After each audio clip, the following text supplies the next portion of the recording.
দেখতে পাচ্ছ বন্ধুরা, আমি এক গাড়ি চাল অলরেডি তৈরি করে নিচ্ছি। এই চালের মুড়িটা তোমাদেরকে আজকে আমি ভেজে দেখাবো। তার আগে চলো আমরা একটু বালি নিয়ে গরম করে নিই, কেননা নিচে আমার প্রচণ্ড কড়া হিট চলছে। আর এটা আমাদের সাদা বালির ওপরে মুড়িটা অবশ্যই ভাজা হয়। দেখতে পাচ্ছ বালিতে এইভাবে ছেঁকেন না। আর দেখতে পাচ্ছ এখানে চাল তৈরি হয়েছে, লাল মতন চাল। দেখা যাক কেমন মুড়ি হয়, তোমাদেরকে দেখাবো অবশ্যই।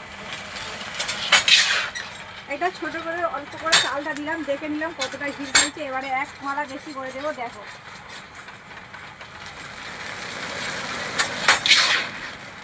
অনেকটা বড় বড় মুড়ি তোমরা দেখতে পাচ্ছ। অলরেডি আমার ছামটা ভর্তি হয়ে মুড়ি উঠেছে।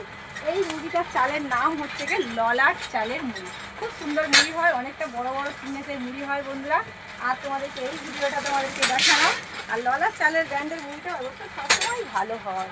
তোমাদের কাছ থেকে একবার দেখাচ্ছি, দেখো এই চালগুলো কিন্তু খুব বেশিক্ষণ ডেস্কির মধ্যে তুলে রাখা যায় না, কেননা অনেকটা জমে যাবে না। তো এই যে তোমরা দেখতে পাচ্ছ তুলতে হবেই আর ভাজতে হবে। এই চালটা খুব কুইকের মধ্যে ভেজে নিতে হবে। তাই যাই হোক বন্ধুরা, তোমরা সবাই ভালো থেকো, সুস্থ থেকো।